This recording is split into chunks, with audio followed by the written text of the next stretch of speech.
আপনাদের দেখানোর জন্য নিয়ে আসলাম বগুড়া জেলার ঐতিহ্যবাহী মহাস্থানগড় মাজার, শাহ সুলতান বলকি রহমতুল্লাহ আলাইহির মাজার।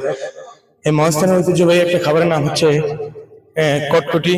এটা চাউল দিয়ে বানানো হয় কটকটি। এটি মহাস্থান মাজারের ঐতিহ্যবাহী খাবার কটকটি। আচ্ছা ভাই, এটা কি দিয়ে বানানো, কি দিয়ে বানানো হয় ভাই? চালের আটা। এটা দুই ধরনের কটকটি পাওয়া যায়, তিন ধরনের কটকটি। একটা হলো ডালডায়, ঘিয়ে, এটা তেলে ভাজা, তিন ধরনের কটকটি। আচ্ছা, এটার দাম কেমন? ওইটা মানে তেলের না, ডালডাই কোনটা? আর ঘিয়ে ভাজা এটা না?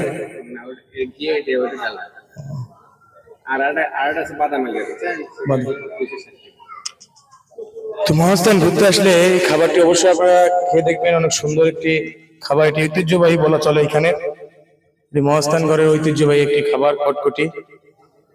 তো আসসালামু আলাইকুম। ঘুরতে আসলে অবশ্যই এই জিনিসটাকে আপনারা খেয়ে দেখবেন।